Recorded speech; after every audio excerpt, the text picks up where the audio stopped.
All right, I'm ready. Good evening.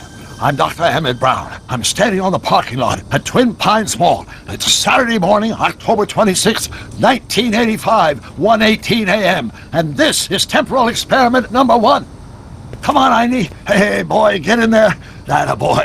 In you go. Get down. Get your seatbelt on. That's it. Whoa. Okay.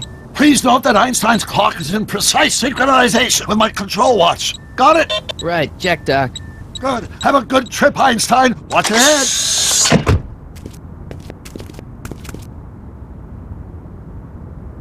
You got that thing hooked up to the car?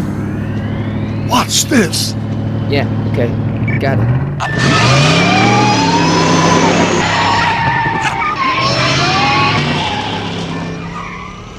Not me. The car. The car.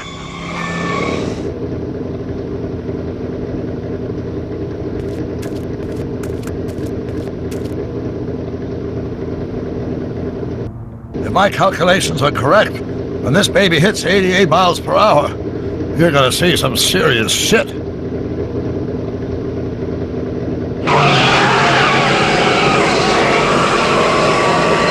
Watch this, watch this.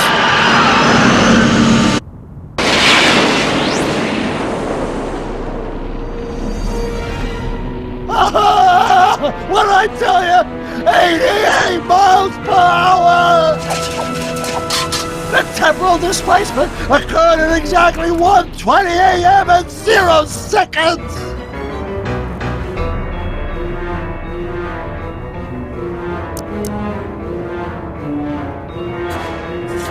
Jesus Christ. Jesus Christ, Doc. You disintegrated Einstein. Calm down, Marty. I didn't disintegrate anything. The molecular structure of both Einstein and the car are completely intact. Where the hell are they?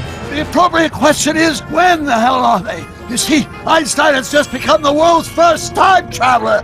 I sent him into the future. 1 minute into the future, to be exact.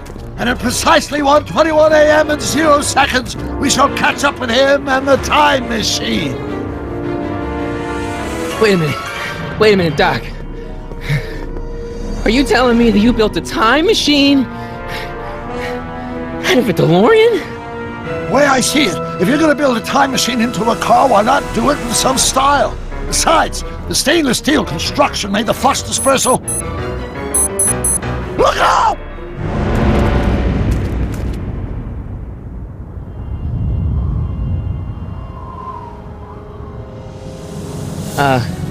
Doc? Huh, that's peculiar. Where's the car, Doc? It should have caught up with us 27 seconds ago. Doc, what happened to Einstein?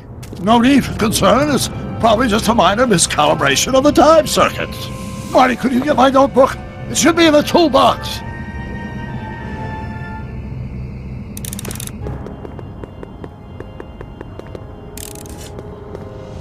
What's in the box? Don't touch that! It's plutonium! Plutonium? How do you think I generated 1.21 gigawatts of power? Notebook. Got it. Flux capacitor? That's it! What the heck's a flux capacitor? My latest invention. The thing that makes time travel possible. In this notebook, I've detailed the nearly 3 decades of scientific breakthroughs necessary to build a working time machine. If it ever fell into the wrong hands, the consequences could be catastrophic. Let's see. It's mass equals I times Z, and E equals the square root of Z times C squared, and the flux dispersal rate is inversely proportional to the 4th root of N, carry the 9, then... Doc, something's way off here.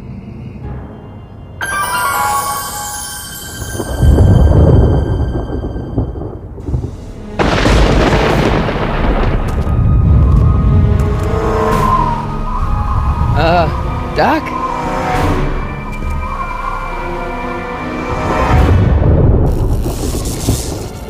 Great Scott! Doc, what is it? I've made a horrible mistake!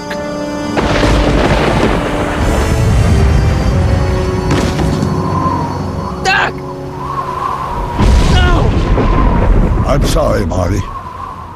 Doc, come back! Doc! Doc!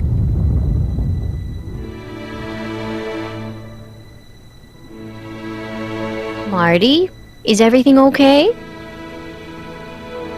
Yeah, Mom. It was just a nightmare.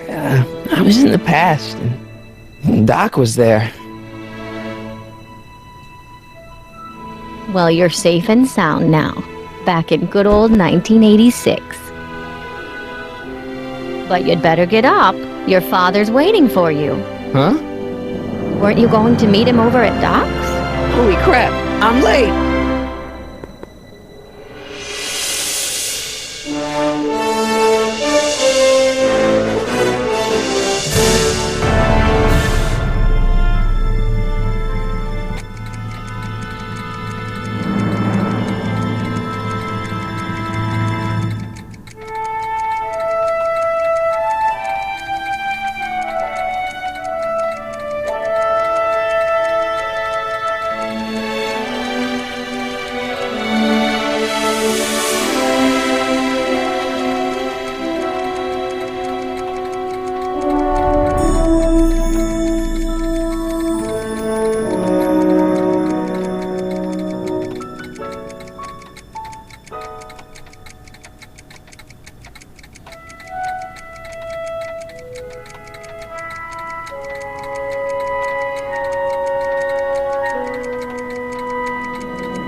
Are we too late to stop the sale? Better late than never. You wouldn't believe how much rare stuff there is back here. That's Doc's stuff. The city has no right to. Now, son, I know you're upset, but your friend's been gone for months, and the city really seems hell-bent on using his land for that new parking garage. And, hey, is that a first edition Jules Verne? It's just not fair. But at least things can't get any worse. Hey, Marty! Hi, Biff. Come to see if the old crackpot had any buried treasure? Nah, I guess I'm just remembering.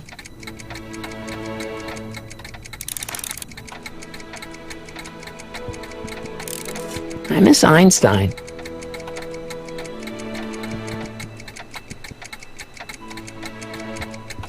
Hey, let me... Now, Biff, leave Marty alone. This is a very emotional time for him. Oh, sure. Sorry, Marty.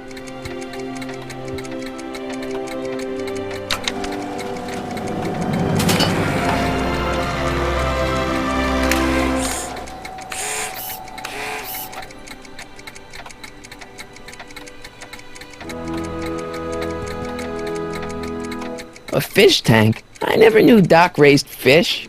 Doc's fish had weird taste in decor. I kind of like Doc. Does nature contrive it so that even with a time machine, you can intervene to prevent your own conception, for example?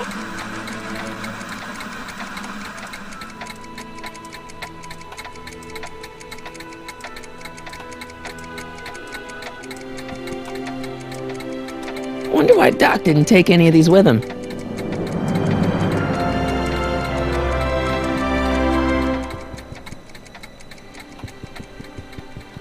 Hey, Dad. Who's running this sale anyway? Oh, that'd be me, son. You? Why? Well, once it became apparent that the bank was going through with the sale, I volunteered to oversee it in order to make sure that Doc's stuff would be treated with a modicum of respect. Isn't that right, Biff? You got it, Mr. McFly. I'm telling you, this sale is a joke. Doc's only been gone for a few months, and I happen to know. Yes, you've told us he's not dead. He's on a trip. Let's say you're right. Have you considered that this trip may not have been entirely voluntary? I hate to say it, but Doc's run up some pretty sizable debts around town. Maybe he's just hiding from his creditors. You got Doc wrong. Sure, maybe he's not so good with money. That's just because his mind's always on bigger things. But he's still a straight-up guy. He'd never run away from his problems. Well, you know him better than I do, son. But the bank is within its rights to sell off his stuff. Maybe you should try to find some things to remember him by before Biff grabs them all. What's Biff doing here? He wasn't a friend of Doc's. It's a public sale, Marty. Everyone's allowed. Even Biff. Do you think dreams can predict the future? Well, you know I don't go in for that mystical stuff, but I do think they can reflect how you're feeling about the future. What did you dream? Oh, just weird stuff about Doc. Well, that's understandable, don't you think? I guess, but I feel like it was telling me something. About Biff. Dad, I know you're trying to help. He talks a big game, son, but he's not so tough. I've been dealing with him a long time. Believe me, I can handle him. So can I. I guess you can. Okay, son, I'll stay out of your way. You know where to find me. I'll keep looking around. Thanks, Dad.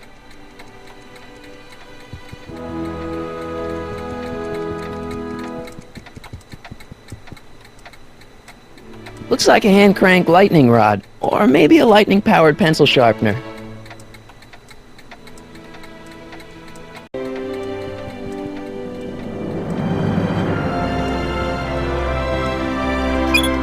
Hope that wasn't poison gas or anything.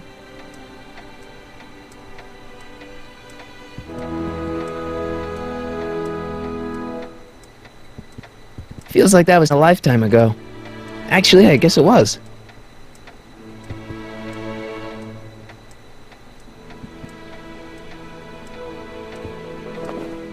Wait, I got one!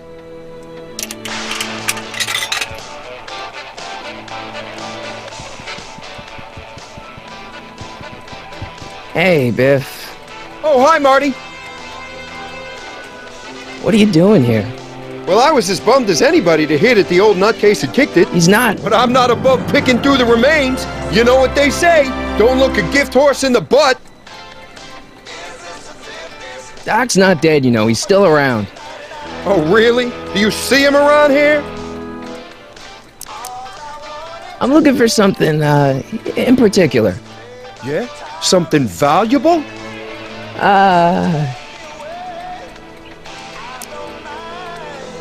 Never mind.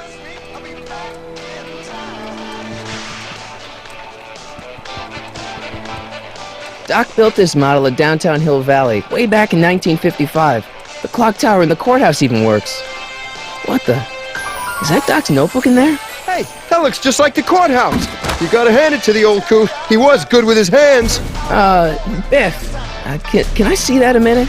This would look great in my fish tank. Give the old carp something new to nibble on.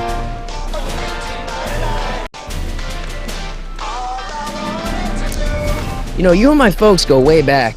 Yeah, so? So how about letting me have that model courthouse, for old time's sake? No, I think I'll keep it.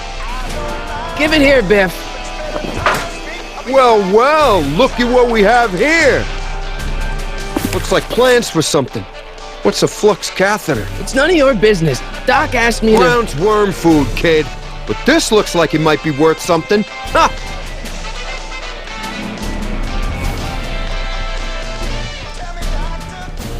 Hey, Biff. I just can't let you keep that notebook. It's dangerous. What, is it set to explode or something? Well, in a way. I'll take my chances. It's just a notebook with Doc's scribblings. What did Doc ever accomplish? Nothing. Then it's worthless, right? If it was really worthless, you wouldn't want it so bad. I only want that notebook because, well, I'm sentimental. It's like a piece of Doc. Doc's dead. Time to get over it and move on.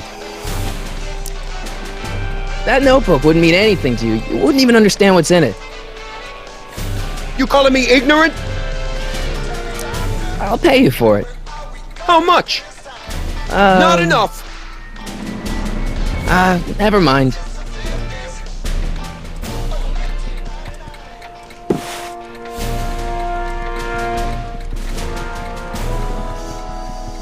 Hey, Dad, why's my guitar got a price tag on it?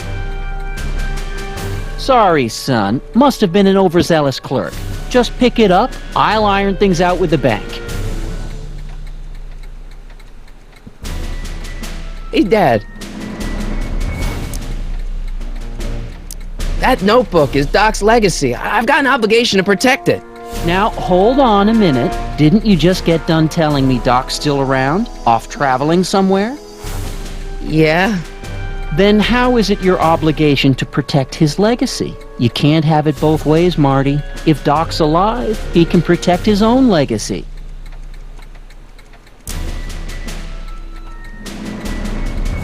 Problem? Biff?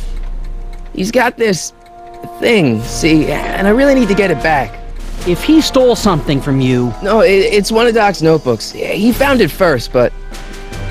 Oh, well then I'm not sure what to tell you. I guess you'll just have to appeal to his better angels or something. Or something.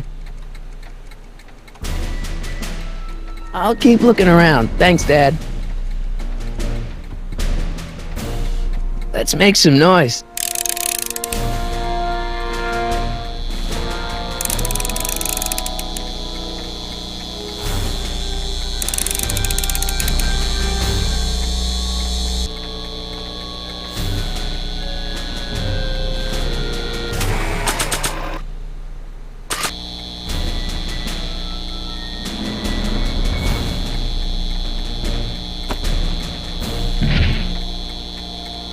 Here's an oldie, but a goodie. 1, 2, 3. Hey, look, it's Chuck Butthead. Let me show you how it's done.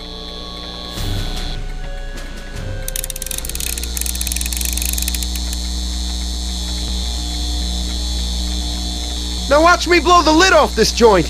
Whatever you say.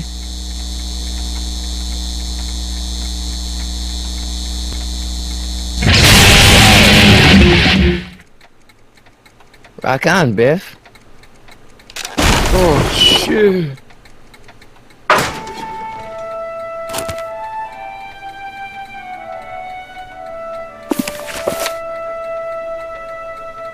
Doc, where are you?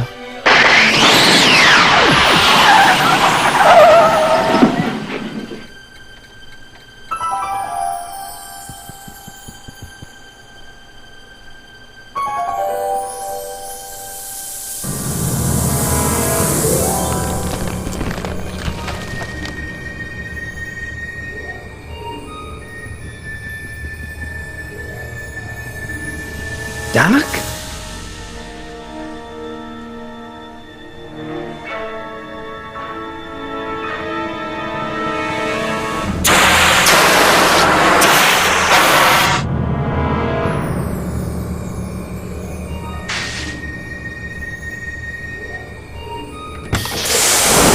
Einstein! Where do you come from, boy? Didn't you bring Doc with you?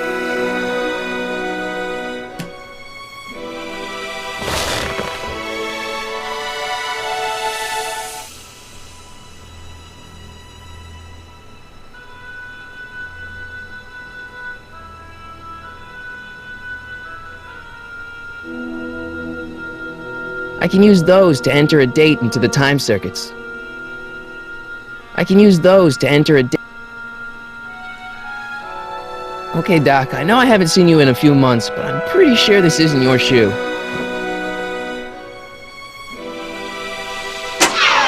Looks like the time circuits still work. Now I only need to know when to look for Doc. Marty? Ah! Marty, if you're hearing this recording, then the DeLorean's automatic retrieval feature is a resounding success. Automatic retrieval? In case of my failure to return to the DeLorean within an allotted time, I programmed the time machine to jump to these 4-dimensional coordinates without me. As you are well aware, time travel is an inherently risky activity, and despite my elaborate precautions, there's always a possibility that I could land in trouble sometime. And that sometime is now, or then, or maybe later. He's in trouble. Marty, you come to my rescue in the past, or was it the future? Anyway, I'm relying on you to do it again. Please take the DeLorean back, or forward, to whatever it is. I'm stuck in time. When you get there, I'm sure you'll figure out what to do. That's it? Aren't you gonna tell me when that is? Just go to the date specified on the time circuit readout under the heading marked Last Time Departed. Good luck. Right. Last time departed. Oh, jeez. Come on. Crap! Oh, great. How am I supposed to find him now?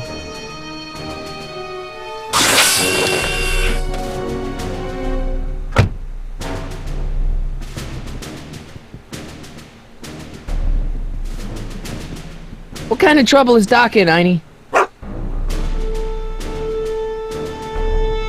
What kind of trouble is Doc in, Einie?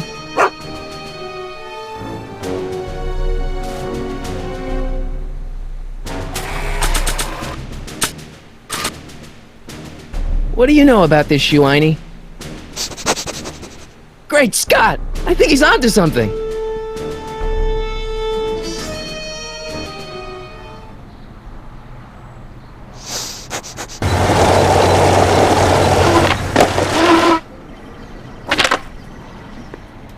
Okay, now we're getting somewhere. How's this supposed to lead me to Doc, Einie?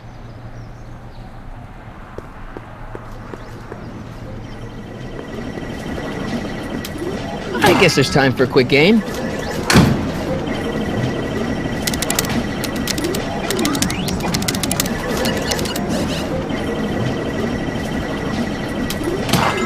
Okay, now I'm ready.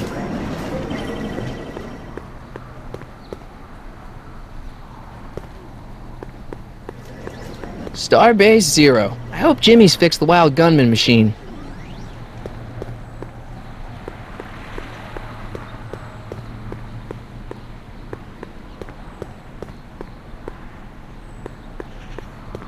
A1 Liquor. I like the new bars Mr. Figgins put on the windows. Very secure. I see you sneaking into that liquor store, young man!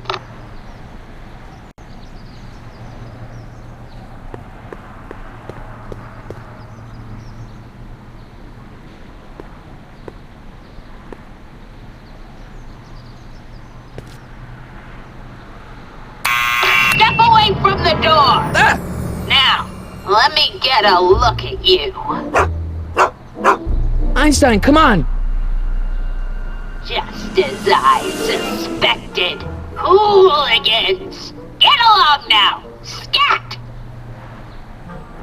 I'm not a hooligan, ma'am. I'm a teenager. I wasn't born yesterday, young man. Aren't you the miscreant who skateboards through the town square every morning between 8 and 8:30 in a decidedly unpunctual manner? Yeah? All skateboarders are hooligans. It's a fact. Look it up.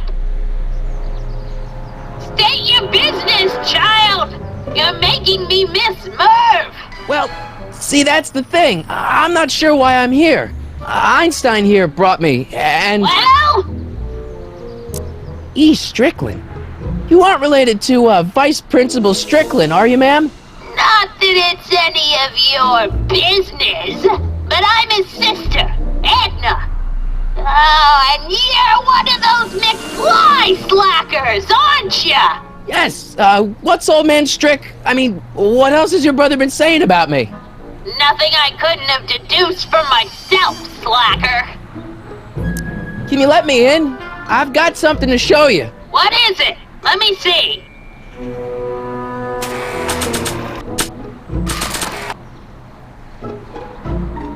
A shoe? Wow, now what would I want with a... Huh? Stay there!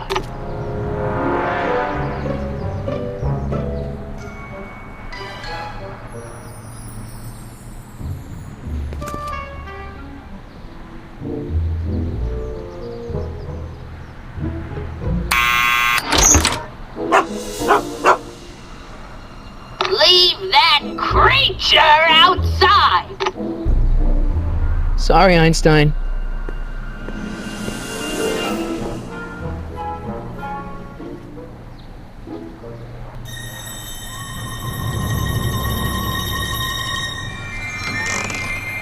Well, took you long enough. There's a lot of stairs. To return the shoe, I mean. I lost it ages ago. You can put it down next to the other one. Much better. So neat and orderly.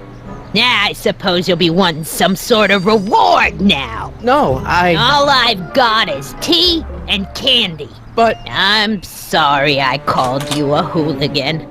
I try not to jump to conclusions, but after all, 9 out of 10 people in this city are hooligans. It's a fact. Look it up.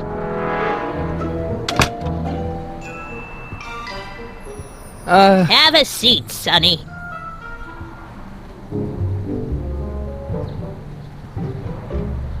Hey! You kids! Put out those cigarettes!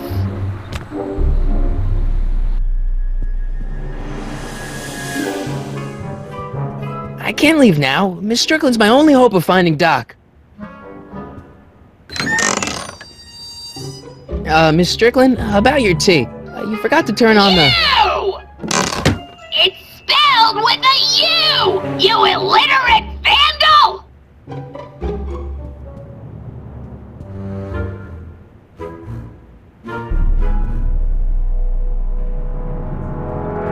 Einstein brought me that shoe from the past. But when in the past?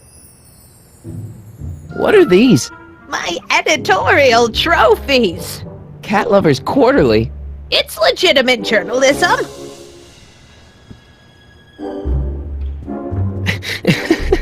Is that Vice Principal Strickland? Mother never could keep little Gerald out of her clothes. Oh, the candy looks older than I am. Don't touch those! My newspapers are in pristine condition and meticulously organized. Not about to let some street punk get jam all over them.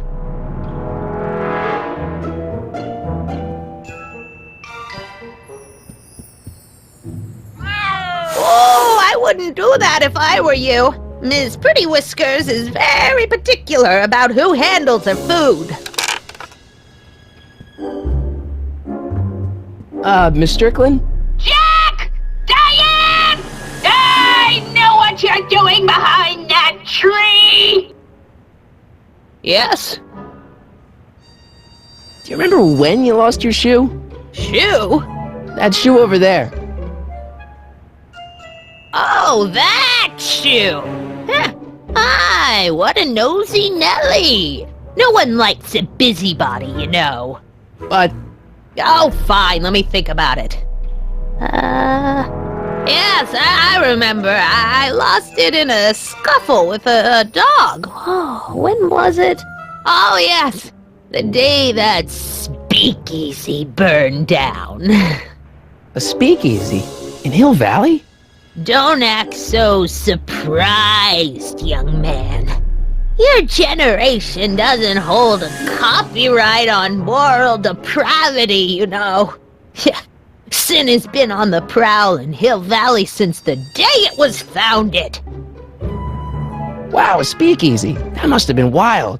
Is it true they used to drink gin out of slippers like my grandma said? Don't romanticize the past, young man. Prohibition was a time when gangsters ruled the town while honest citizens quaked in their beds. So where was it?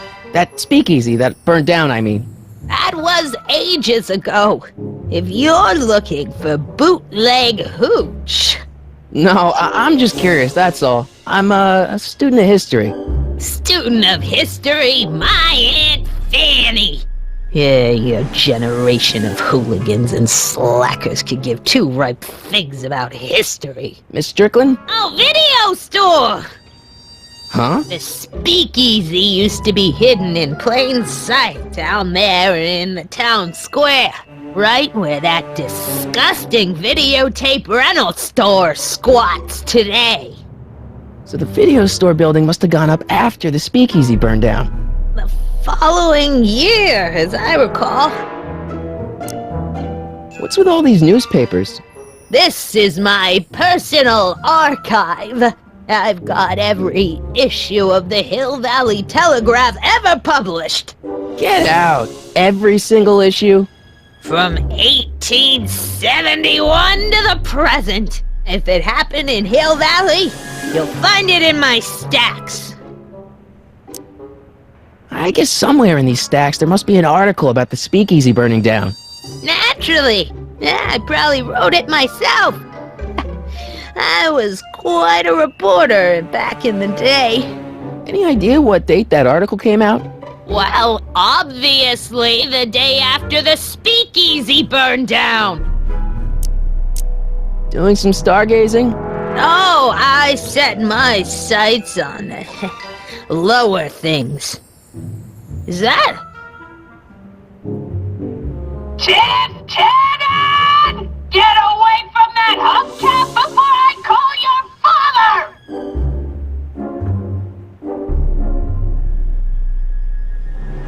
Don't let me keep you from your business. You there!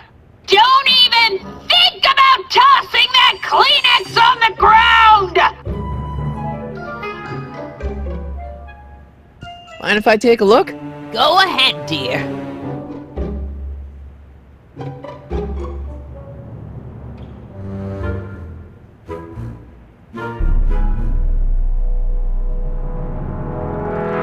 Rebuilt in February 1932.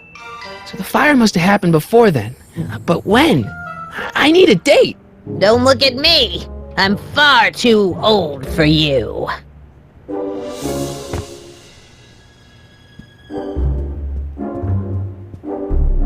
Man, she keeps it hot in here. That's the kettle. I'll be right back with some tea. And don't touch anything.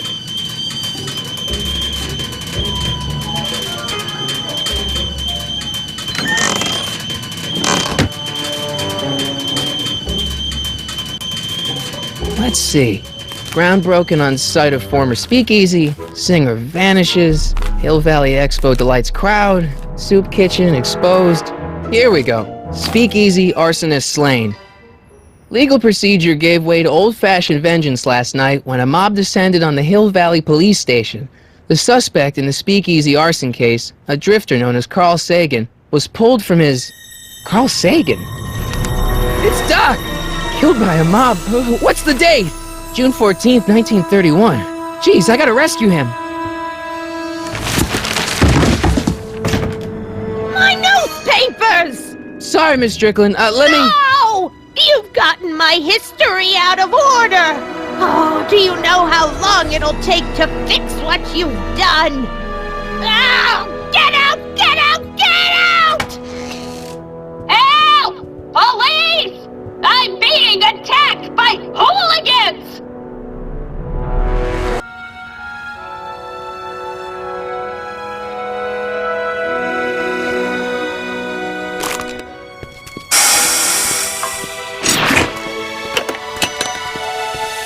Marty! Where you been, son? And what are you doing in that getup? Didn't I tell you? I got the lead in the school play. We're doing... Grapes of Wrath? Right. Oh, Steinbeck! Who are you playing? Never mind, you don't have to explain. I'm sure whatever it is you're up to, you know what you're doing, right? I hope so. Hey, sometimes you gotta go out on a limb for the ones you love, right? Wish my dad had understood that. You won't stay away too long. You'll barely know I was gone.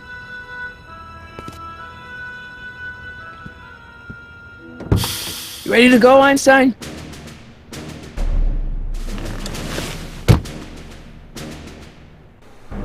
Time circuits, on. Flux capacitor, fluxy.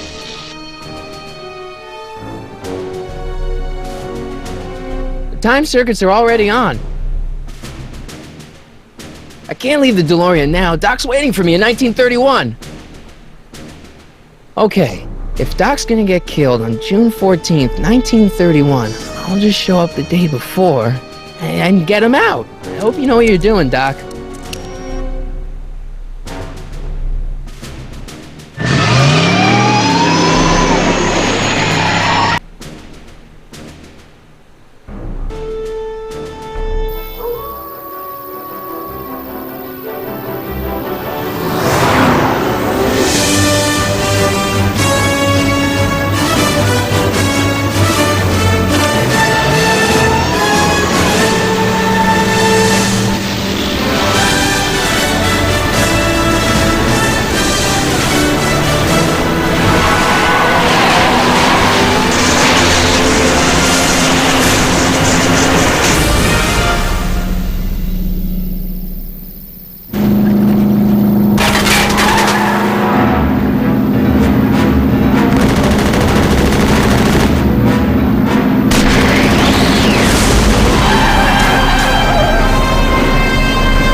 Einstein, where'd you go now, boy?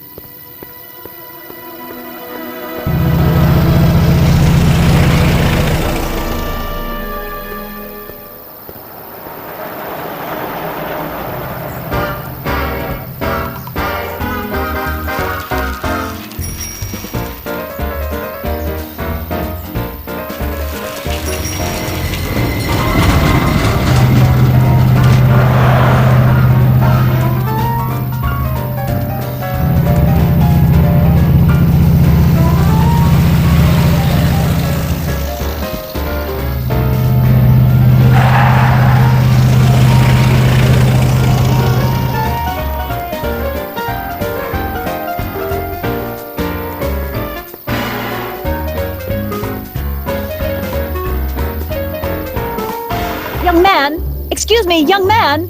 Who, me? You're the only man in the street, and I'm looking for a man-in-the-street reaction. Naturally, you know about the explosion that destroyed this illegal gin establishment. I read about it, yeah. What's your opinion of Carl Sagan, the stranger who single-handedly did what the law has been unable to do for 10 long years, namely, rid Hill Valley of the scourge of liquor?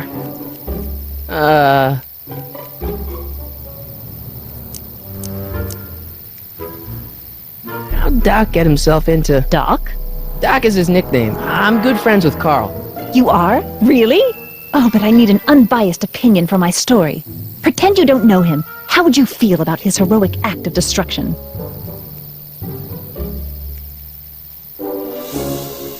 There's gotta be some sort of mistake here. Carl wouldn't do something like that.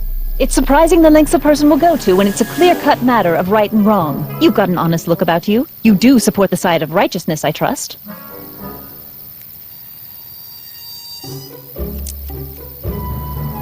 You can mark me down as a supporter. The young man said, flashing a boyish yet virile grin. Hill Valley needs more upstanding youths like yourself. Do you have a message for the vicious gangsters who still roam these streets, no doubt plotting to corrupt our citizens with another den of booze, sin, and debauchery? Ask him where I can get the address. Ah, I see! Because you want to blast it to smithereens just like Carl Sagan did. With public-spirited citizens like you around, the lawless element will be on the run in no time. Mr. May I get your name? Yeah, it's...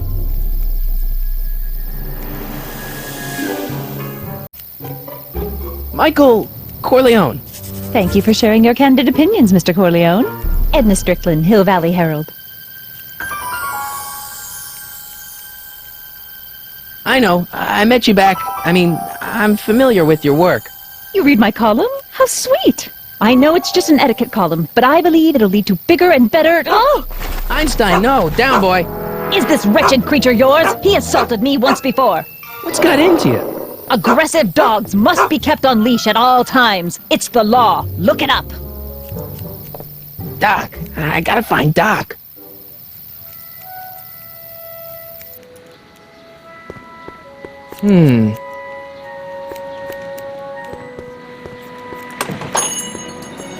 Hey, can I get some moose? What does this look like, a hunting lodge?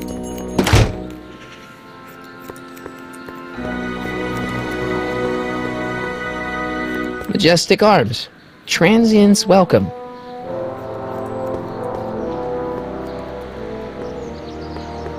I'm not so sure I want to stay in a place that welcomes transients.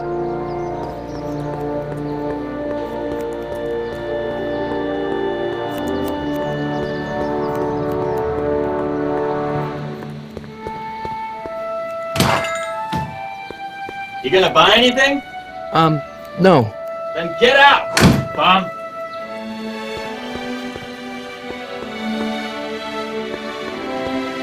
I guess this is where the speakeasy burned down. How'd Doc ever get mixed up in that? Gale, Zemeckis, and Fine. Attorneys at law. No solicitors.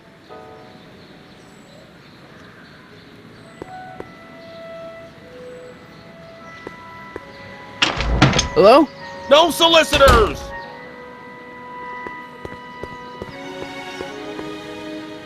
Bank of Italy?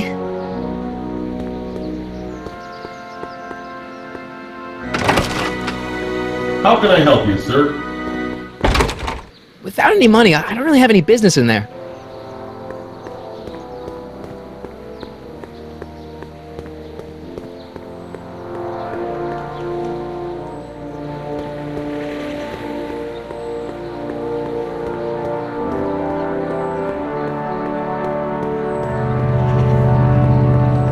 Sisters of Mercy Soup Kitchen. Come for the soup, stay for the salvation.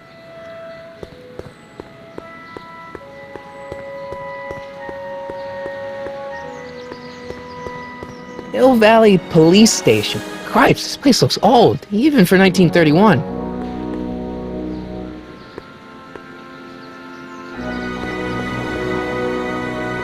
Psst, Doc! Marty! Doc! What are you doing here? You sent for me, Doc. I did? When? May 14th, 1986. 1980? The automatic retrieval system. Of course. I'd almost forgotten about that. So what's our plan for getting you out of here? Plan? We don't need a plan. We don't. Not in the slightest. The police picked me up for that speakeasy fire a couple of weeks ago, but the DA hasn't got a case. They're releasing me tomorrow morning. So basically, I traveled 50 years into the past to deliver your car? Sorry about that, but it's so wonderful to see you. We have a lot of catching up to do. Yeah, you might want to hold off on that, Doc. Great Scott!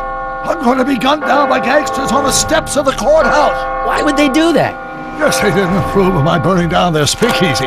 Very funny, Doc. Maybe now we should come up with a plan? A plan? Right. But what? Why don't we tell the authorities? Tell them what? That my friend from the future has proof that I'll be murdered tomorrow? They'd ship us both off to the loony bin. And trust me, you don't want to see the inside of a 1931 insane asylum. Why don't I take the DeLorean, go back in time before you were arrested, and stop you from getting caught in the first place? Don't even think about it. Without my unjust incarceration, the events that sent you into the past might never happen, resulting in a paradox of continuum-shattering proportions. Jeez, we've been back together for 5 minutes, Doc, and you're already talking about the end of the universe. I've missed that. Don't be ridiculous, Marty. I was only referring to the end of the universe as we know it. Why don't we try to tough it out? Now that we know what's coming, maybe we sneak it past the gangsters with a bulletproof vest or something. That might work with 1 or 2 bullets, but from the looks of this article, it appears that I'm going to be mowed down in a hail of Tommy gun fire that rendered the innocent stranger little more than a pulpy mass of bones and gristle. Who writes like that? According to the byline, one Edna Strickland. I should have guessed. Hey, maybe I could talk to the gangsters. Tell them they're about to shoot the wrong guy. I don't think the criminals of this era are going to be very receptive to a complete stranger telling them that their secret assassination plan is misguided, do you? Well, I suppose I could just get some dynamite and break you out of jail. No, that's far too dangerous. Not just to me, but to random innocent people in the past. The repercussions could be... That's it! What's it? My rocket-powered drill. You have a rocket-powered drill? Not yet. I haven't built it yet. You've lost me, Doc. Listen, a few months ago, my 17-year-old self sent in a patent application for a rocket-powered drill. I abandoned the project after I never heard back from the patent office, but the prototype should be nearly complete. Great, I'll just run back to your lab and... No, I said nearly complete. You'll need me to help you finish it. How the hell am I supposed to sneak a half-finished rocket-powered drill into your cell? Not me! 1931 me! Wait a minute, Doc. You want me to convince your 1931 self to build a rocket-powered drill to break you out of jail? Precisely! Won't talking to yourself cause, irreparable damage to the space-time continuum or something? It should be fine. I've already invented the idea of the rocket drill. You've just got to goad my younger self into finishing the prototype. How am I supposed to convince your younger self to finish the rocket drill? Just tell him I need to break his older self out of jail? Absolutely not. Whatever you do, you can't tell my younger self anything about time travel. I won't come up with the inspiration for the flux capacitor for another 24 years. Then what am I supposed to... Just be your charming self. From what I remember, I'm a pretty easygoing kid, so enlisting me in a scientific adventure should be a piece of cake. Okay, let's say I go along with this crazy idea. Where can I find you? I mean, the other you. How should I know? It was over 50 years ago. Why don't you go over to the soup kitchen next door and give my house a call? They'll know where to find me. Soup kitchen. Got it. Just stay away from the soup. It'll cause irreparable damage to your digestive system.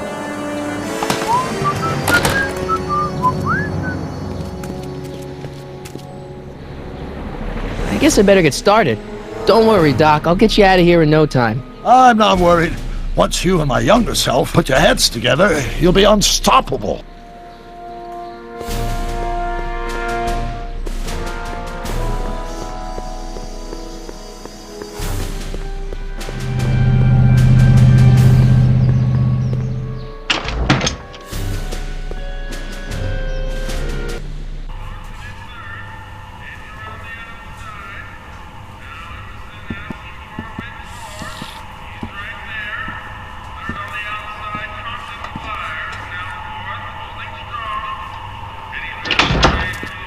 McFly!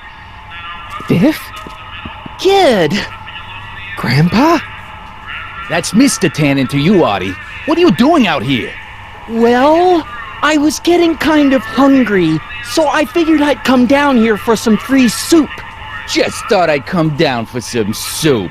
Think, McFly. The DA's throwing around subpoenas like Babe Ruth. I don't think Ruth's a pitcher anymore. Shut it. If one of those subpoenas landed in the hands of my number cruncher, I'd be in a whole lot of trouble. I could even get sent up the river. You wouldn't want that, would you? Would you? No, of course not, kid. All right, that's better. What are you looking at, punk? Keep your eyes on the soup, kid. Well? Well, what? What are you still doing here? Sorry, kid. I'll just run back to the safe house. You do that. And McFly? Yes? That hat's too flashy. You better let me hold on to it. Now scram! You got it, boss. And don't come out until I give you the all clear. I swear, if even one of you mooks could add 2 + 2 without your fingers, I'd dump that wimp into the lake. Hey! Anyway, I'm off to make myself irresistible. Don't let anyone burn down the shop while I'm gone.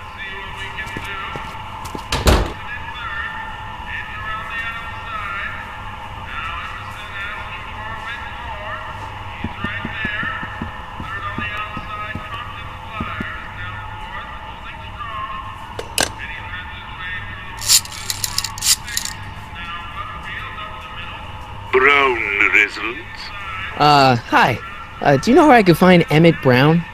Young Master Brown is currently tending to his clerking duties at the courthouse.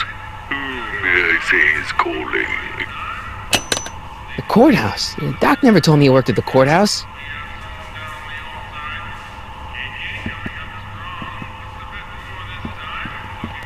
I better not talk to him. I don't want to mess up his timeline.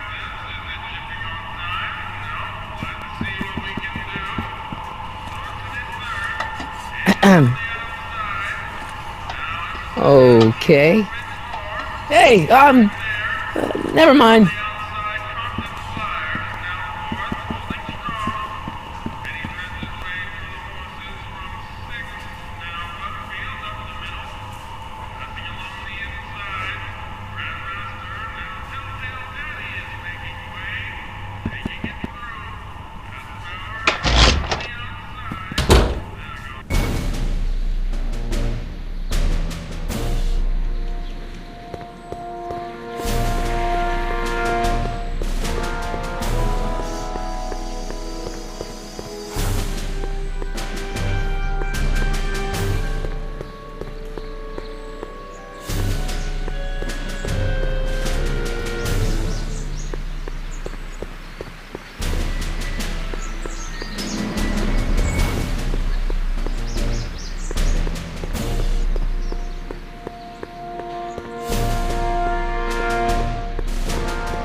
Touch those! These are very sensitive legal documents. Nobody is supposed to handle them but sworn officers of the court.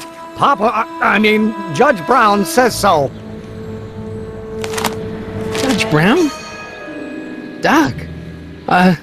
Nice to meet you. I'm Michael, Corleone. Emmett Brown. But I am a law clerk, not a doctor. Now please get out of my way. I have important business to transact. Naturally, h2 of A multiplied by the inversion of h has to come out less than expectation value of A, right? No. What am I missing here? Listen, Emmett, you don't know me, but I'm your friend. I'm not big on friends. They get in the way of work. What's this important business you're up to? It's a legal matter. Very complicated, very abstruse. I need to obtain 5 sets of initials on every copy of this writ of indemnification before before Judge Brown can even think of granting a waiver to the party in the first part. You have no idea what it's about, do you? That's how important it is. Come on, Doc. Emmett, drop the Legal Eagle Act. I got something more important for you to do. Mr. Corleone, I'll have you know that the law is the very mortar that holds society together, and we in the legal profession are like brick masons building the edifice of the future. Your dad tell you that? Every morning. So, Emmett, what time are you through with work? Depends. On weeknights, Pop sometimes keeps me in the office till 9. 9 at night? But today's Saturday.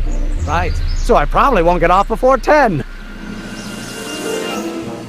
How about you knock off work early and I'll buy you a beer, or soda. What do you say? Don't try to tempt me from my duty with sugary beverages. Keeping the wheels of justice turning, that's my one passion in life. Besides, if I left before 8, my Pop would kill me. Sounds like you're a little scared of your father. Scared of my father? Pop is the most learned, just, incorruptible judge that Hill Valley has ever seen. The only people scared of Judge Brown are people with a dark secret to hide. And I don't have a dark secret to hide. Listen, I understand you're working on a new invention in your lab. Invention? You must have me mixed up with somebody else. I'm in law. I have absolutely no interest in science. It's expectation value, but only if the coefficient of friction remains constant and the gravitational constant is variable. Wait, come on, wait up a minute. You again? Can't you see I'm busy? Okay, so you don't want your old man to know. That's fine. Listen, we all keep secrets. But I'm telling you, you can level with me about this science project of yours. I am not a scientist. Go ahead, ask me what E equals. What does E equal? I have absolutely no idea. See? I don't know where you got your information from about me, mister, but you're wrong. Acceleration is reduced by the inverse of the derivative of the speed. Will you just give me a chance? Harassment's a federal crime, Mr. Corleone. See, I'm sort of in the science business myself. That's why I sought you out. Not that I care in the least, because science is the furthest thing from my own area of interest, which is law, but I don't believe you. It's true. I'm a scientist. So tell me something, Mr. Scientist, from your vast storehouse of scientific knowledge. The leg bone's connected to the thigh bone? Amazing. Come on, you could trust me, Doc. Emmett, it's your future I'm looking out for, in more ways than one. What are you talking about? I'm talking about you and science.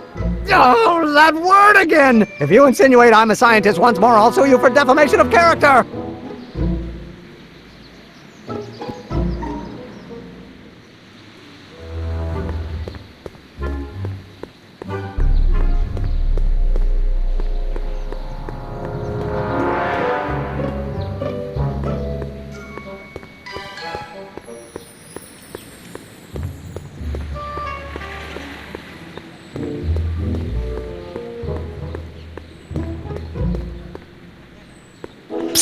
Doc! Morty! Have you found my younger self yet?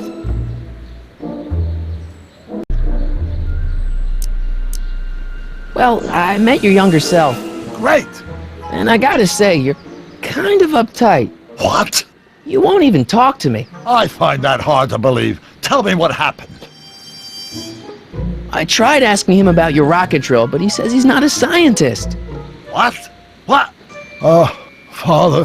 What's he got to do with this? In 1931, I was still deathly afraid of my father discovering the truth about my scientific predilections, so I carefully kept them under wraps, practicing science at odd hours, away from his prying eyes. That sucks. It sucked a lot. Fortunately, I eventually stood up to him, but right now, my younger self probably thinks he's been sent by my father to check up on me. What do I do to convince Teen Doc that I'm not a spy? I'm not sure. Why does your younger self mutter all the time? Muttering? Why would I be muttering? I never mutter unless... The Hill Valley Expo! The Expo? Yes, the Expo! How could I have forgotten? In a few months, the younger me will put on a demonstration at the Hill Valley Exposition, my first public foray into the world of science. Everyone in town will be there, including a number of noted inventors who shaped my career. So, it was a big success? No, it was a miserable failure, but it was a spectacularly miserable failure, one which marked my transition from an amateur garage scientist into a professional seeker of truth.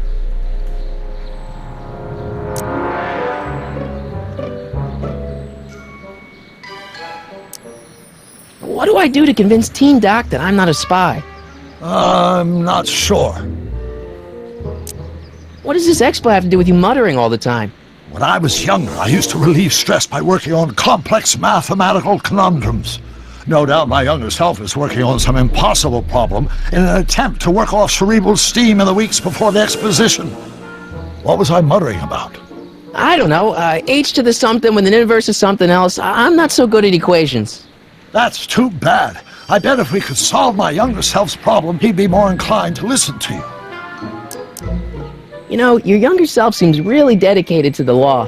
It's a facade, I assure you. I had to keep up appearances to appease my father. Let's talk about your younger self's problems later. Okay, but don't forget we're on a bit of a deadline here.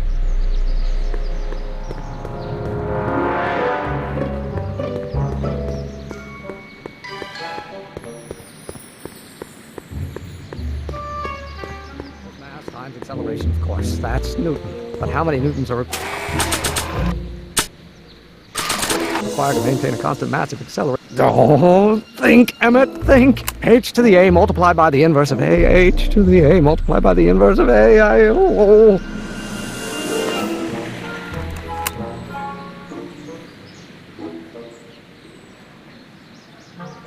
Acceleration is reduced by the inverse of its derivative of the speed relative to the speed of light.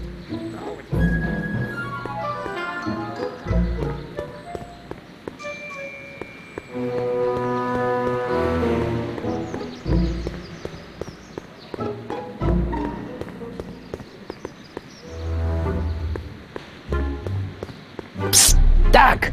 Morty! How goes the escape plan?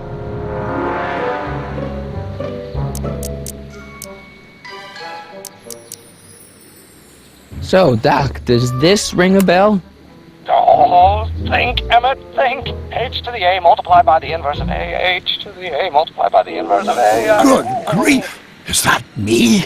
I sound so... Young? I was gonna say intense. I forgot how wound up I used to get. Yeah, but what are you muttering about? Oh, that's easy. It's Ivanov's conundrum. Just tell my younger self that H equals the Hamiltonian operator.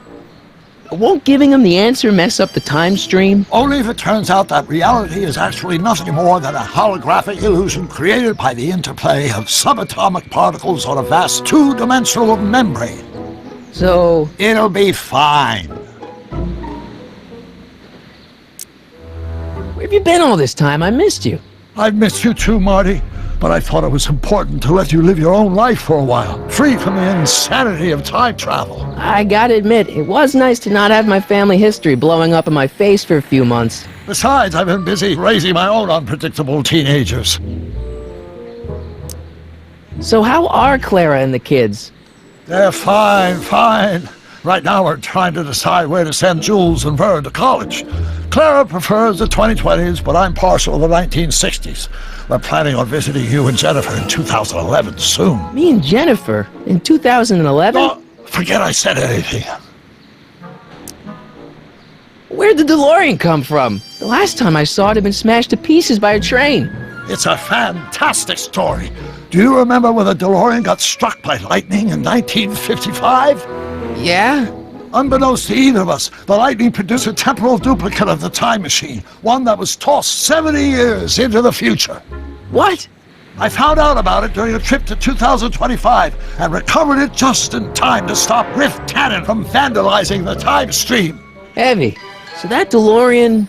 is for all intents and purposes the exact same machine as the original. Plus or minus little bells and whistles I've added over the years, of course. So, what were you doing in 1931 anyway? Oh, nothing terribly exciting. Indulging in a little personal nostalgia, picking up a few rare out-of-print books to surprise Clara on her birthday, solving a historical mystery or two. The usual. The usual? You lead a pretty unusual life, Doc. It's an unusual universe, Marty.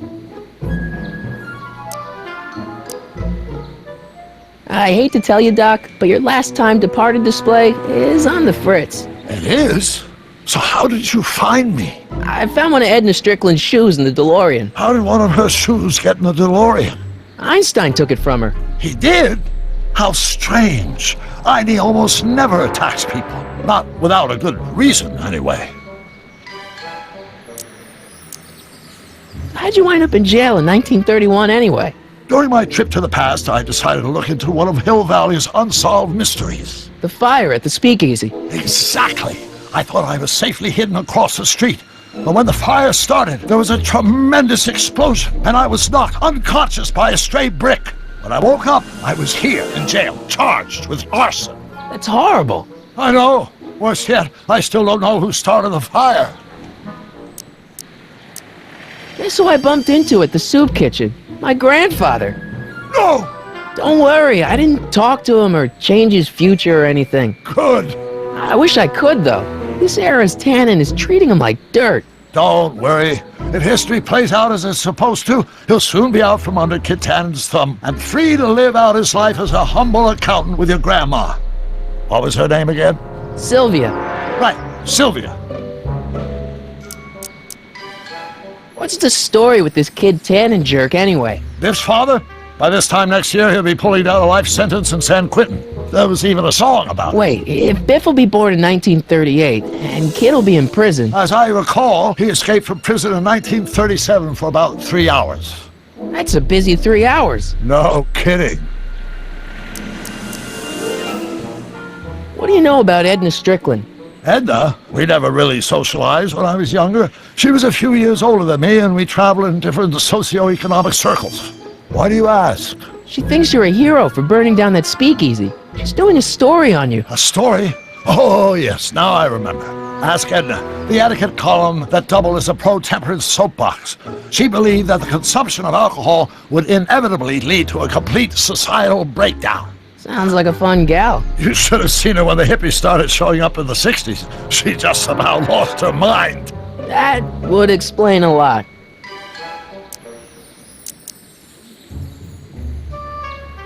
I know this really isn't the right time or place, but I found your notebook. Ah, so that's where I left it. Why'd you bring it here? Because the bank's selling off all your stuff. They can't do that. That's what I keep trying to tell them. Well, you hold on to it for safekeeping. We'll deal with my financial situation in 1986 after we save me from a grisly death in 1931.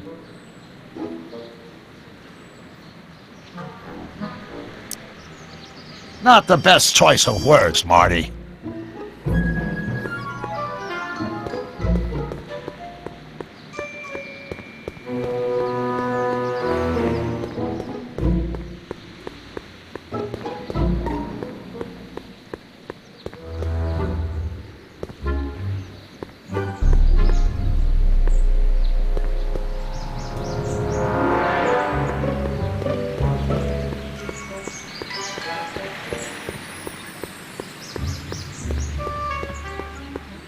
Naturally, H2A multiplied by the inversion of... Will you just give me a chance?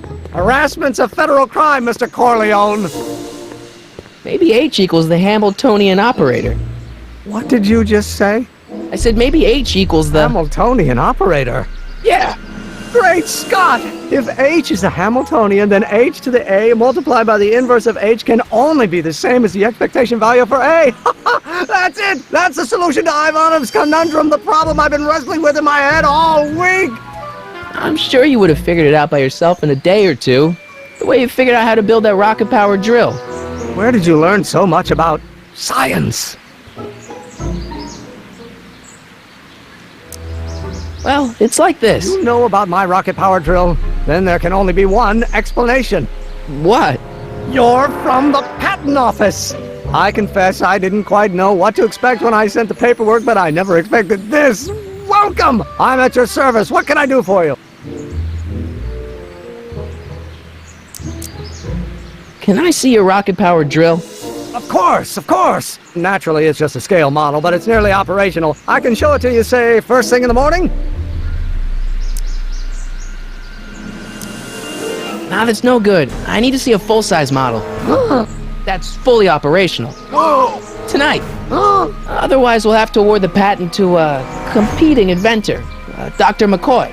It can't be done! I mean, it might be possible to construct a full-size working model in that time frame, but I haven't got the main ingredient for the fuel! I'll get it for you. What is it? 190 proof grain alcohol! And you know how difficult it is to get a hold of alcohol these days. Especially now that someone's blown up the speakeasy. And besides, there's no way I can get off work until I've delivered this subpoena. It's part of the investigation into the business affairs of Kid Tannen. Is it vitally important you see that rocket-powered drill today? Yes. Is it vitally important you deliver that subpoena today? Yes! Listen, I'll help you deliver it, and I'll see to it you get the alcohol you need. It'll help you get that drill finished by tonight. Deal? Deal! Here's the subpoena. I've got to subpoena my grandpa? It's Kid Tannen! Hey, I just saw him at the soup kitchen, yelling at Arthur McFly. I'm not surprised. Arthur does the books for his business. What kind of business? That's what the DA is trying to find out. Let's go talk to him. No! Why not? Kid Tannen can tell us where Arthur's hiding. Yeah, well, he can also have us fitted for a Chicago overcoat.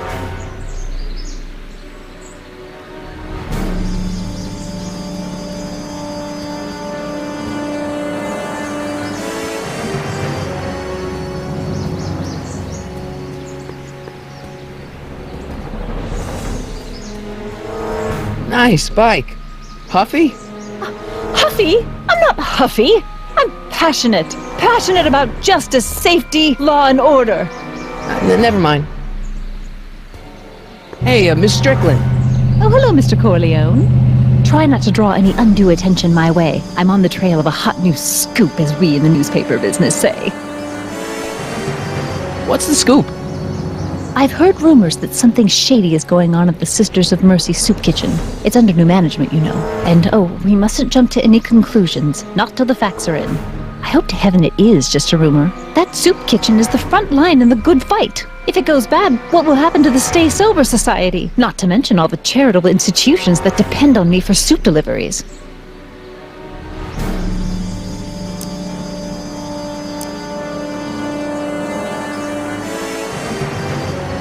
You make hot soup deliveries?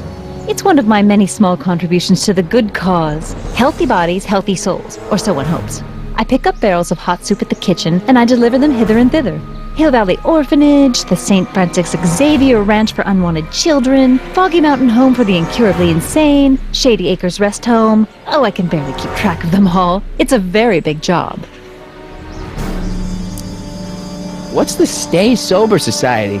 You haven't heard of the SSS? They do the most marvelous work, taking hopeless drunken bums and turning them into former hopeless drunken bums. I'm one of the founding members. And not to say that I was ever, well, you know. Anyway, we've always met in the cellar of the Sisters of Mercy Soup Kitchen, but for some reason the new managers don't want us down there, so we're stuck. We've got nowhere to meet. I know a place where the Stay Sober Society can meet. Oh? Where? The Brown residence. You mean Judge Brown's place? Yeah, I happen to be good friends with his son Emmett, and he's told me the judge would love to lend his place out for, good causes like yours. Really? Why, that's the most generous, public-spirited offer I've received in a month of Sundays. Please tell your friend Emmett we accept. The meeting isn't due to start for a little while, so that'll give our people some time to set up. I'm sorry about the way Einstein lit into you back there. I don't know what got into him. Well, I hope you've learned to keep him under control. Yeah, I found someone to keep him distracted. Very good. Now let's see if you know your multiplication tables. I got a book. Oh? Where?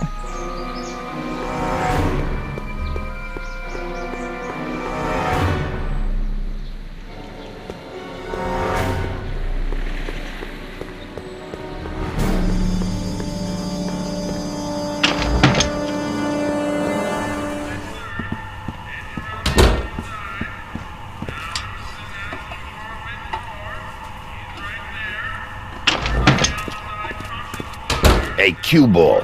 What? The truck just arrived with a fresh shipment of, soup. Soup? Well, this is the regular soup, and this is the special soup. Right. Special.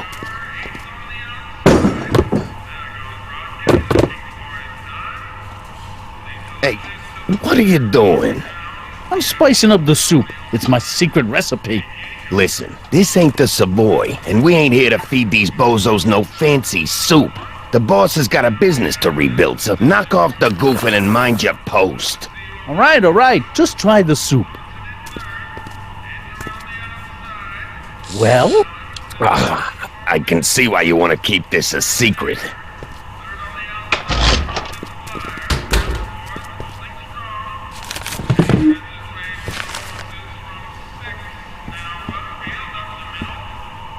Excuse me.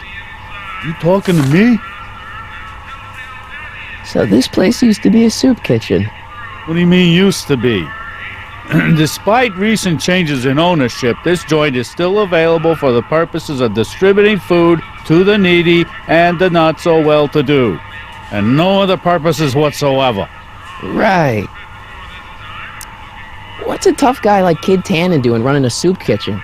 Mr. Tannen purchased the soup kitchen from the Sisters of Mercy in an effort to repair his reputation as a respectable community figure after his fine name was besmirched by the malignant and malicious the actions of the misguided vandals that They done burned down his place of business. His speakeasy. I cannot confirm nor deny any claims of so-called illegal bootlegging at the... Just eat your damn soup, pipsqueak. Why's the soup in a barrel? 'Cause it's hard to ladle off the floor. Could I have a bowl of soup? You're a soup kitchen. What do you think?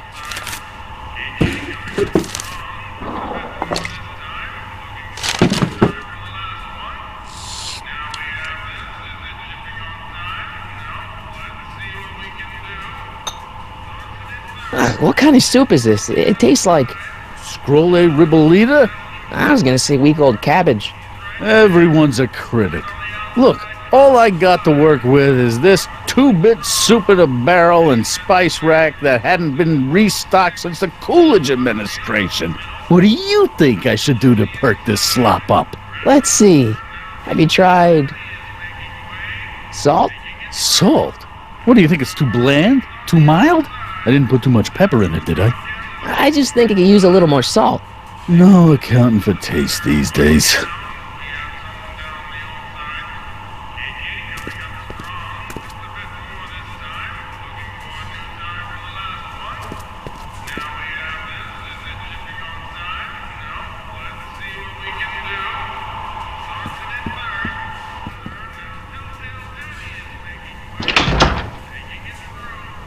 Ah, Miss Strickland, come for some more soup?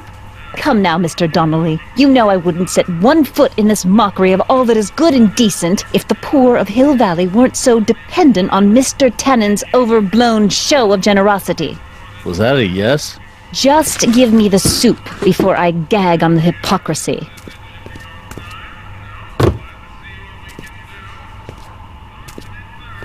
I'll tell the boss you said hello. I'll just bet you will.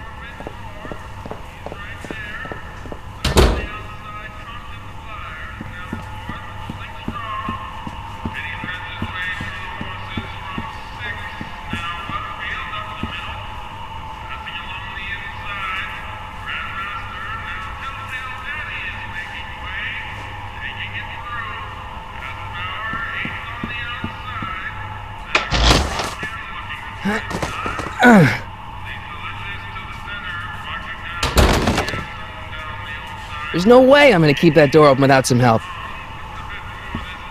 Huddle up, Emmett. Huddle? Just listen up for a second.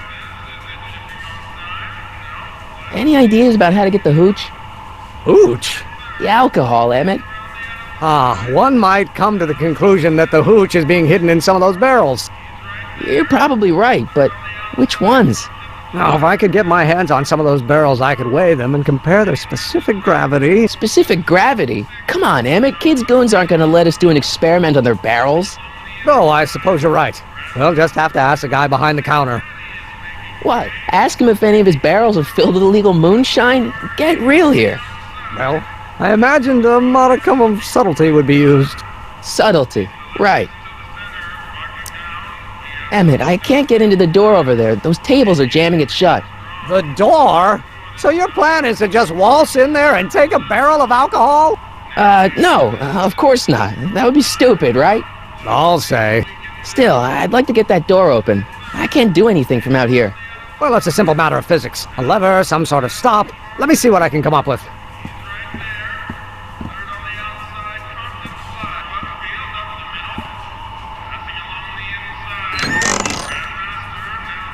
The kitchen's for management only, rummy.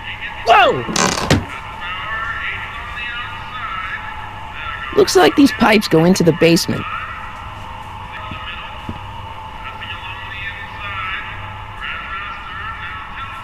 Ahem.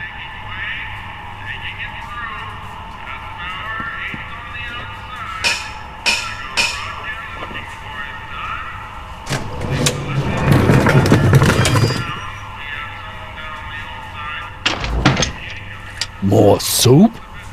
Please. And tell Kid that soup or no soup, he's not fooling anyone.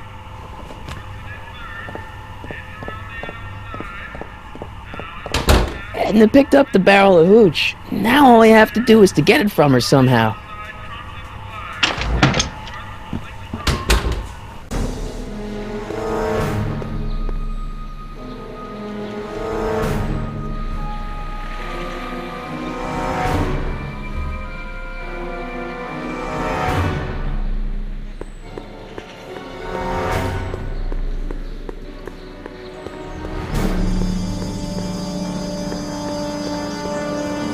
Hey, Miss Strickland. Oh, hello, Mr. Corleone. I'm afraid I haven't much time. The meeting of the Stay Sober Society is due to begin very soon.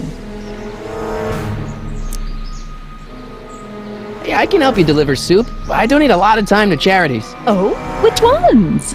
The, Mario Brothers. Ah, yes. The Italians do so many good works. If you'll just fix it so I can pick up the barrels of soup. Now hold your horses, let's not get overeager. I drive the soup cycle in this town, and I'm not about to turn it over to an upstart.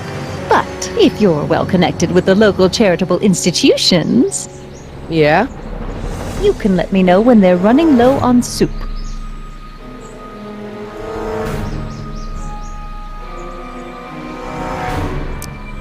As a matter of fact, I do know a local charity that's running low on soup. Oh? Who? The Stay Sober Society. That's right! They'll soon be gathering at the Brown estate, and we haven't provided refreshments. I can't get over the generosity of your friend Emmett, volunteering his father's house for our meeting. Huh? Wait there!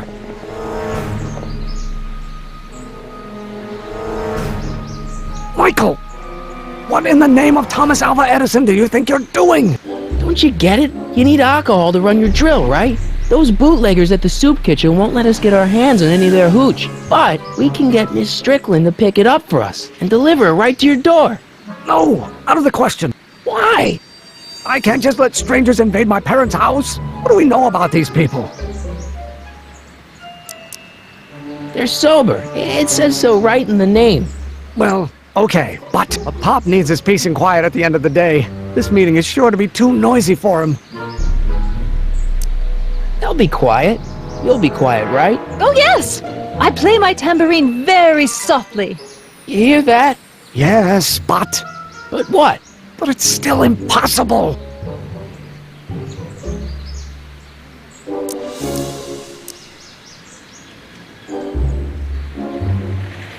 Think of the Stay Sober Society. What'll happen to them? They can all fall off the wagon for all I care.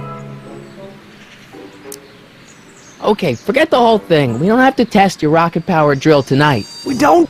No, I'll take the train back to Washington and I'll tell the folks at the office to give the patent to Dr. McCoy.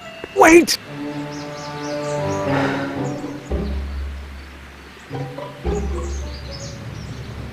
You will instruct the members of the society to wipe their feet before they come inside. Then you are Emmett Brown. I thought as much. You have such a righteous face. Edna Strickland, I don't know how to thank you for your generosity. Pleased to meet you. The feeling is mutual. I've got a bad feeling about this. You worry too much, Emmett. Now all we gotta do is serve that subpoena, and we're off to build your rocket drill. And get my patent. Yeah, your, patent.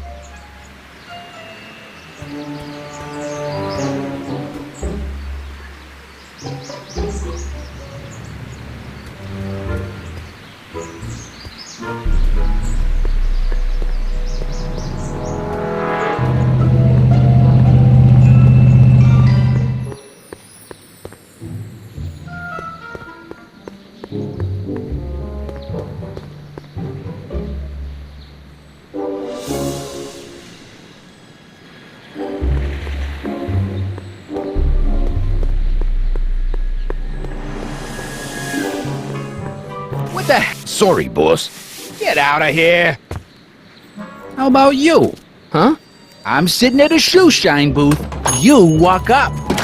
Either you're here to shine my shoes, or you got a death wish. Which is it?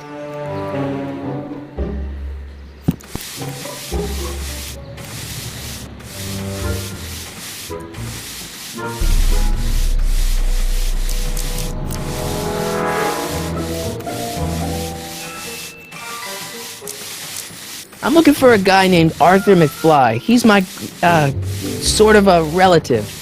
Well, he's my employee. He's very busy today. Isn't that Arthur McFly's hat you're holding? It was McFly's hat. Now, it's my peanut bowl.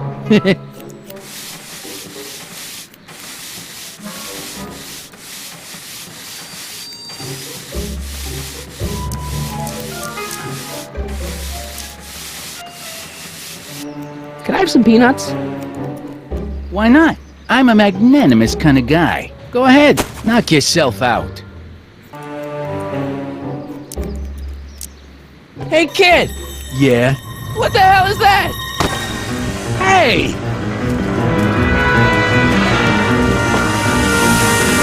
What'd you do?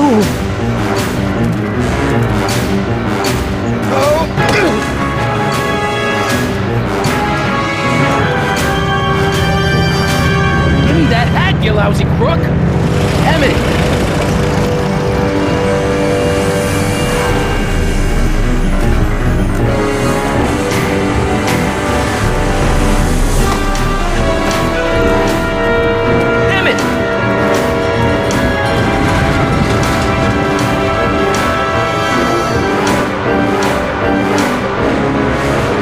Nobody makes a monkey out of Kid Tannen!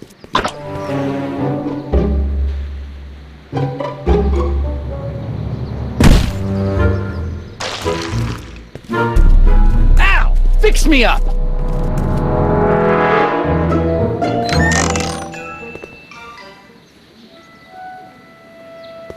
Where'd you learn how to move like that? Sandlot football. They used to call me the Streak. Get out!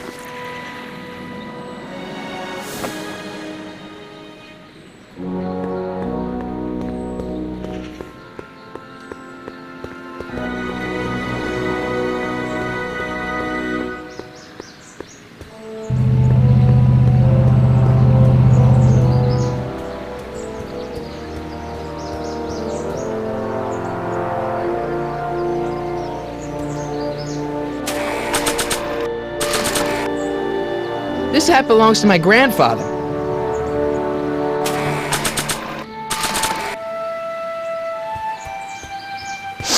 Hey, honey, come here for a sec, boy. Hey, boy, can you find the guy who belongs to this hat? Where's he going? Only one way to find out.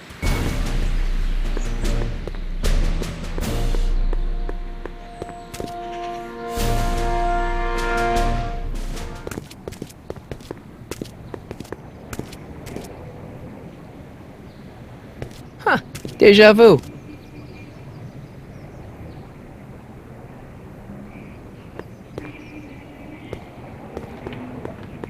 Need any help?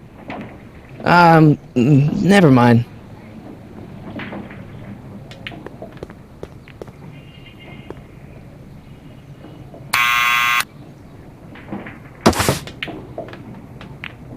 Yeah? Who is it? It's McFly! Shh, I know!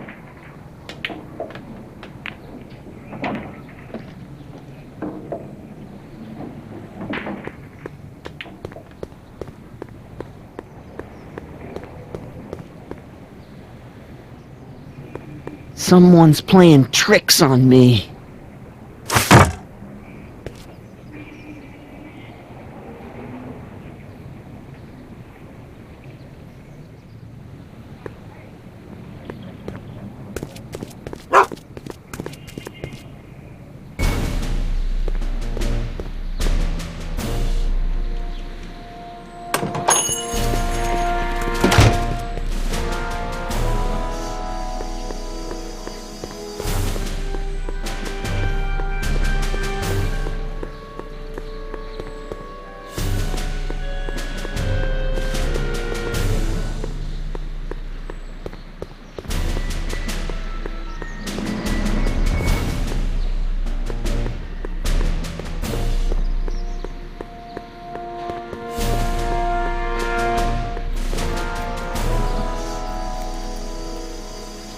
Well, well, look who's back! They say rats always return to the scene of the sinking ship.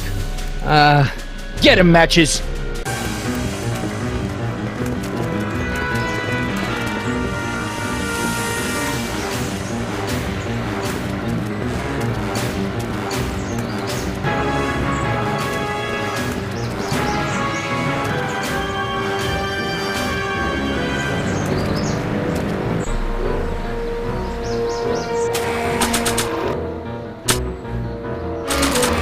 Down from there, you son of...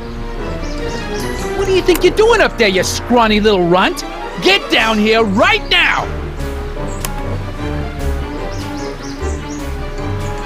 Don't make me angry, Smucko! Get down here and face the music!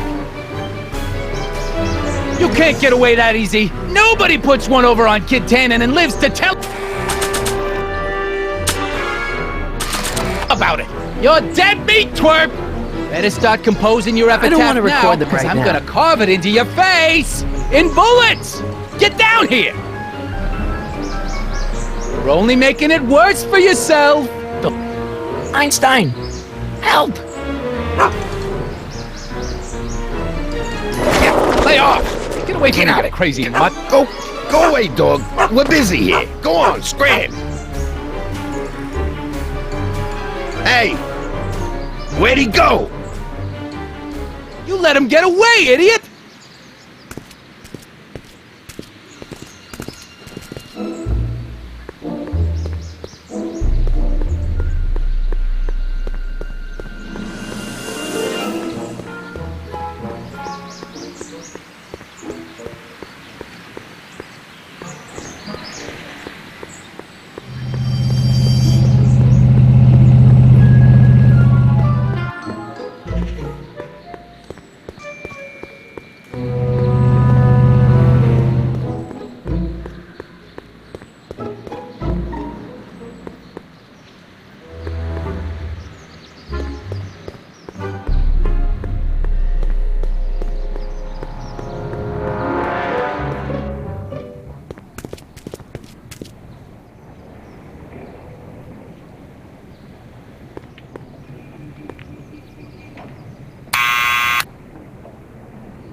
What now?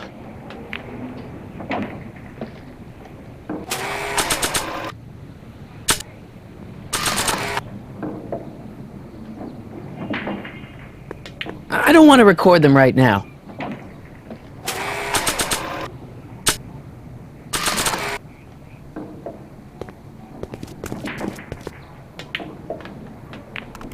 What do you think you're doing up there, you scrawny little runt? Get down here right now! It's Kid! Right away, boss! Where's Kid?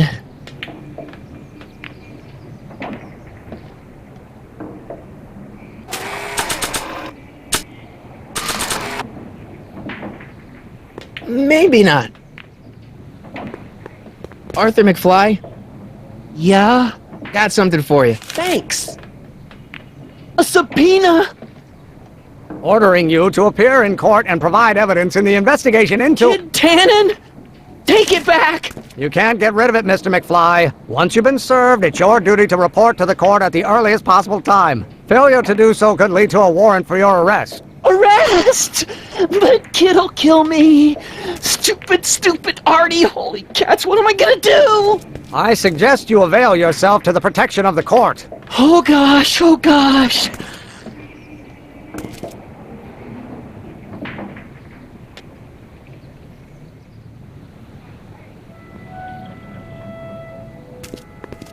Well, we've served the subpoena and gotten a barrel of booze delivered to your house. Looks like we're off to your lab to build your rocket drill. You do have a lab, right? What kind of future patent holder would I be without a lab? Come on!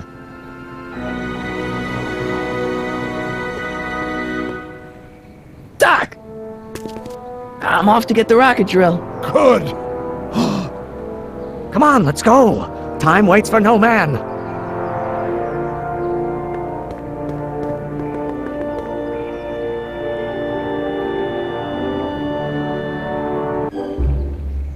Are you sure this is gonna work, Emmett? Don't let the ramshackle nature of my laboratory fool you. If all goes according to plan, we'll soon be in possession of the most powerful rocket fuel known to man. That's great. How? Well, it's very simple. This crankshaft induces a powerful direct current into the electrolysis chamber, producing hydrogen, which must be periodically released into the primary distillation barrel. While tending to the hydrogen, we'll also need to regularly sprinkle these shredded protein flakes into this aquarium of tuber bacteria to generate the necessary nitrogen to catalyze the reaction. Cool. Oh, hot! Extremely hot! The temperature of the reaction must be kept at a steady temperature of 623 degrees Kelvin by carefully pumping these bellows. Any questions?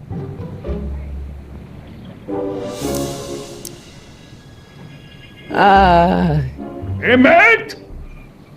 Why is there a brace of drunkards gathering on our lawn? Sweet fancy Moses, it's my father! So? So, he doesn't know I'm engaging in acts of scientific exploration in here. He thinks this is where I go to pour through my law books. Oh. You tend to the reaction. I'll try to get rid of him. Tend to the what? Can't we just start over after he's gone? It's too late. The reaction's already started. Don't worry. I'll try to help you out where I can. But... coming, Father! Father! Don't you father me, child. What do you call a room full of lawyers trapped in a burning building? A good start! This may come as a shock to you, Pop, but not everyone wants to be a lawyer.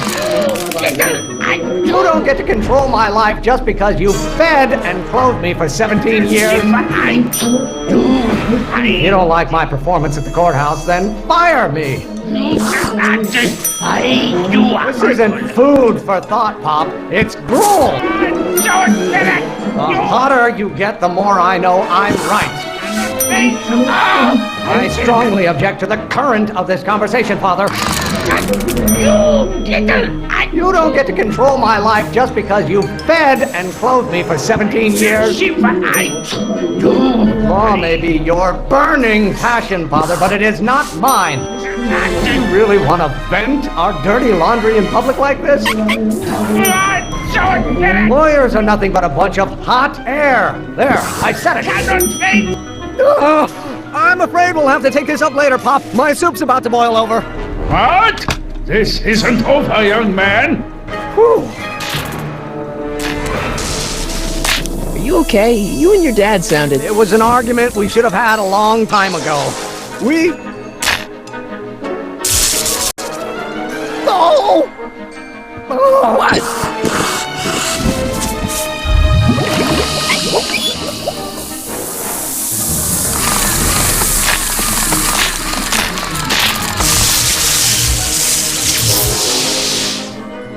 Eureka! Now all we gotta do is fuel up the old rocket power drill and you and I can take it and go. But don't you want to test it first? No time. The last train for DC leaves in just a few minutes. All right. You've got to get this baby to the U.S. Patent Office. Exactly.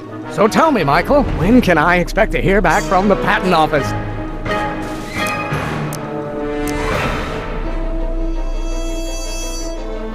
Oh, in about, I'd say... I can't. Huh? Emmett, I'm not from the patent office. I don't understand. I lied to you, but I didn't want to. It was the only way I can get you to trust me. See, there's somebody who's in big trouble. Someone very important to me, to both of us. I can't tell you who, but I need to save him tonight, and I need your invention to do it.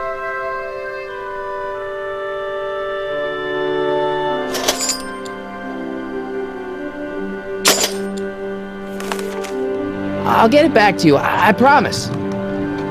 And, Emmett, you're gonna be a great inventor.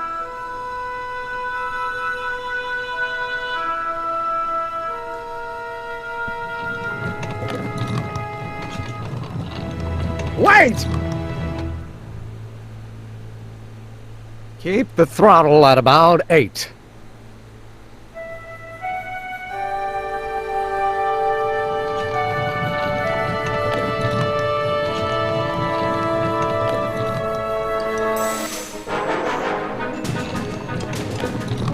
Okay, Doc, I got the drill. Now let's get you out of here. Come on, start.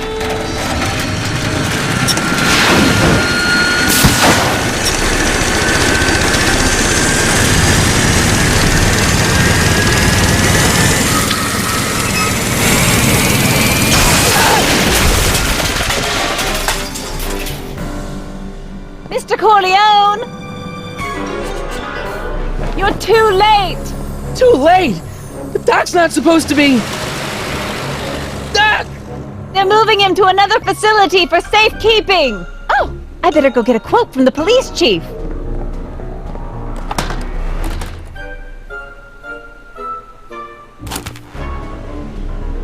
Paddy wagon intercepted. Suspect slain. And they're still after him. But how am I gonna rescue him now? At least the rocket part came out of this in one piece.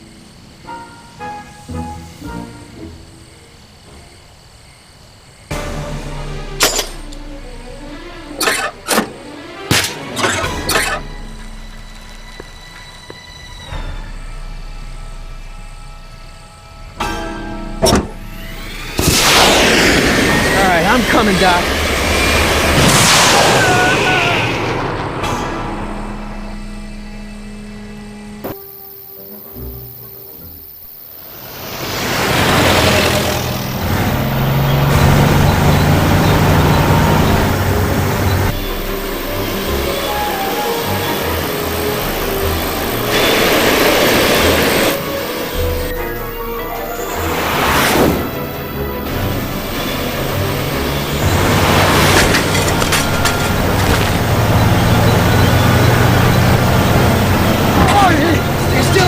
Doc, I'm gonna get you out of here. What's that? I said you're still in danger. Never mind, never mind. Get me out of here, and we'll talk later.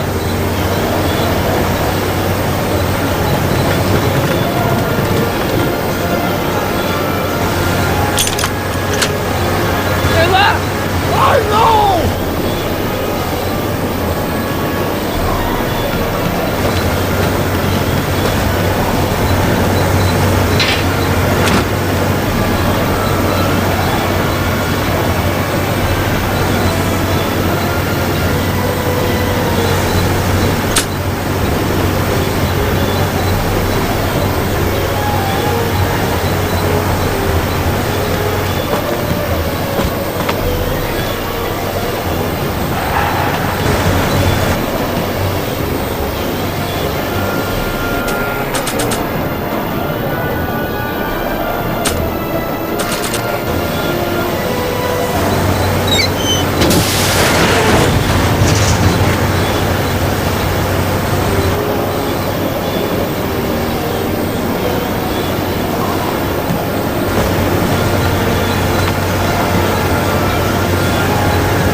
What's he doing here?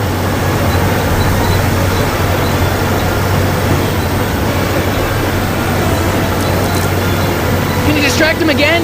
No problem! Hey, driver! I object to your tone of voice! I find the seat distinctly... I object to your tone of voice! And I find the seat distinctly uncomfortable!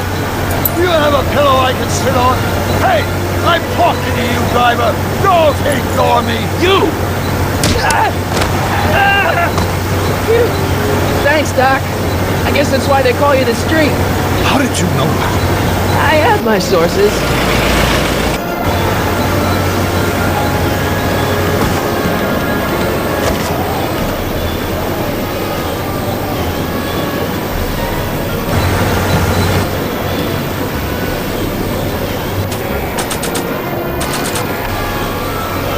Stand back, Doc.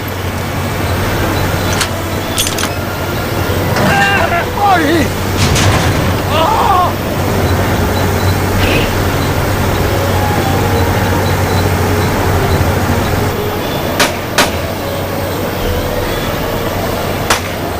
Eat lead! Sagan!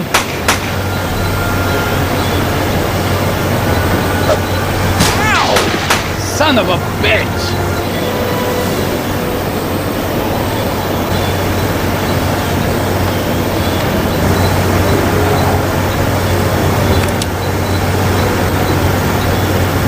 We need something to get rid of these cops!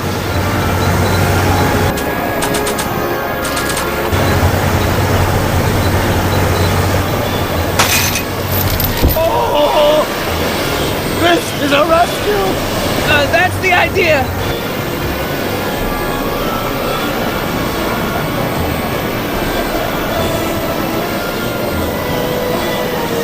Doc! Run! Doc, the throttle! Oh!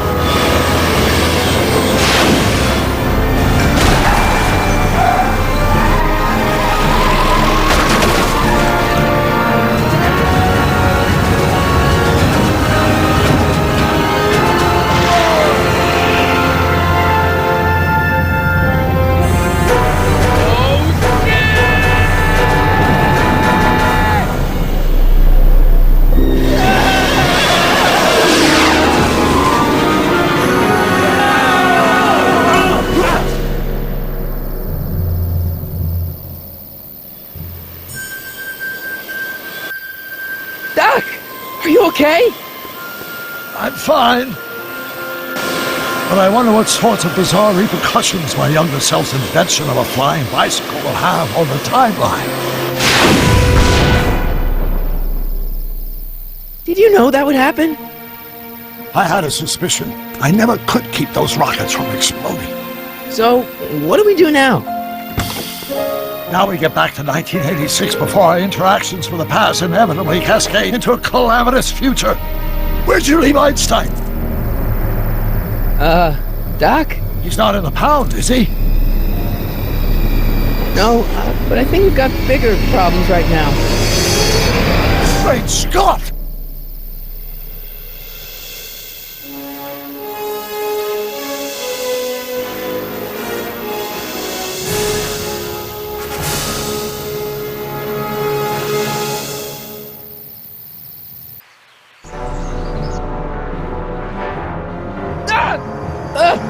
What's happening? I don't know. We'll have to be careful not to run into ourselves. Hey, fellas. All right, McFly. Let's go see the boss. History says Tanner will be arrested by a rookie cop by the name of Danny Parker. I fear that nothing will save Hill Valley from descending into the fires of chaos and corruption. Nothing is over until Kid Tannen says it's over!